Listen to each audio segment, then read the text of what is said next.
teman-teman, perkenalkan nama saya Maria Dewi Susanti dengan NPM 21103024 kelas 2021A.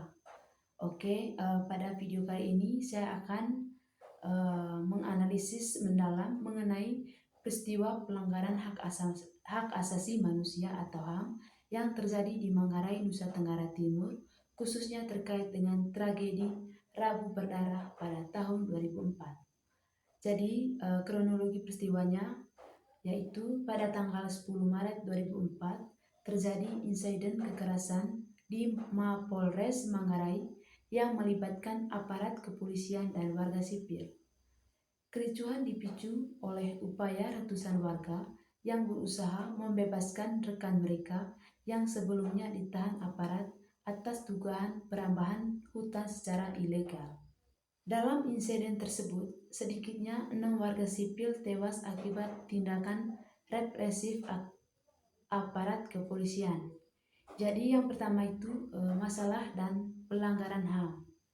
Peristiwa ini mencakup beberapa pelanggaran HAM, antara lain yang pertama hak untuk hidup, yaitu tindakan aparat yang menyebabkan tewasnya 6 warga sipil merupakan pelanggaran serius terhadap hak untuk hidup yang dijamin oleh konstitusi dan instrumen HAM internasional. Lalu yang kedua, hak atas perlakuan yang adil, yaitu penahanan warga tanpa proses hukum yang transparan dan adil melanggar hak atas perlakuan yang adil di muka hukum. Lalu yang ketiga, hak atas kebebasan berkumpul dan berekspresi. Upaya warga untuk menyuarakan ketidakpuasan mereka dibalas dengan kekerasan yang merupakan pelanggaran terhadap hak asasi kebebasan berkumpul dan berekspresi. Lalu yang kedua itu korban dan pelaku. Yang menjadi korbannya itu warga sipil, khususnya para petani yang dituduh melakukan perambahan hutan serta keluarga mereka yang kehilangan anggota keluarga akibat tindakan kekerasan. Lalu yang ketiga, yang menjadi pelaku itu adalah yang ketiga, analisis penyebab dan akar masalah. Yang pertama itu kebijakan pengelolaan hutan, yaitu kurangnya sosialisasi dan komunikasi antara pemerintah dan masyarakat terkait batas-batas hutan lindung menyebabkan ketidaktahuan dan konflik. Lalu yang kedua, pendekatan keamanan yang represif, yaitu pilihan aparat untuk menggunakan kekerasan dalam merespon protes warga menunjukkan pendekatan keamanan yang tidak humanis dan mengabaikan dialog. Lalu yang ketiga, minimnya pendidikan HAM, yaitu kurangnya pemahaman aparat tentang HAM berkontribusi pada tindakan yang melanggar hak-hak dasar warga. Lalu yang keempat, dampak dalam jangka pendek dan jangka panjang. Lalu yang pertama itu dampak dalam jangka pendek, yaitu kematian dan luka-luka pada warga, trauma psikologis, serta ketegangan antara masyarakat dan aparat keamanan. Lalu yang kedua itu dampak dalam jangka panjang, yaitu ketidakpercayaan masyarakat terhadap aparat penegak hukum, stigma sosial terhadap keluarga korban, dan potensi konflik serupa di masa depan jika masalah mendasar tidak diselesaikan. Lalu yang kelima yaitu aspek hukum dan HAM.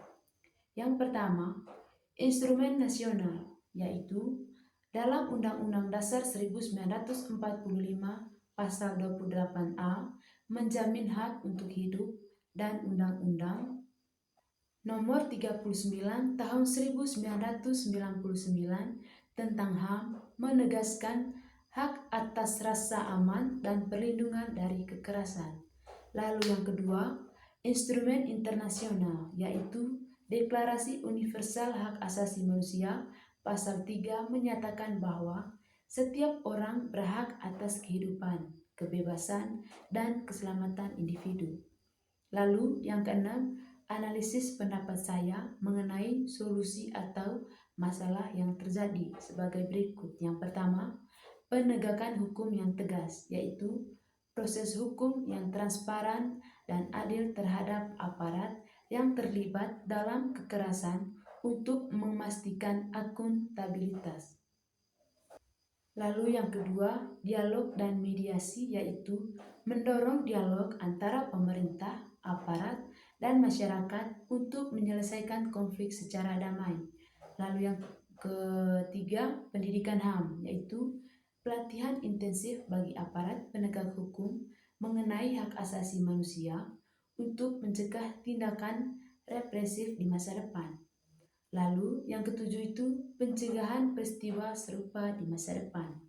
Yang pertama itu transparansi kebijakan, yaitu sosialisasi yang jelas mengenai kebijakan pemerintah, terutama yang berdampak langsung pada masyarakat untuk mencegah miskomunikasi.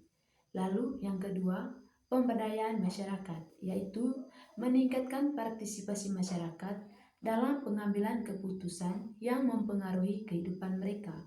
Lalu yang ketiga, reformasi institusi keamanan, yaitu mereformasi institusi kepolisian untuk memastikan pendekatan yang lebih humanis dan berorientasi pada perlindungan hak asasi manusia atau sering disebut dengan HAM. Jadi, dengan menerapkan solusi-solusi di atas, diharapkan peristiwa tragis seperti tragedi Rabu Berdarah tidak berulang kembali di masa yang akan mendatang. Sekian dan terima kasih.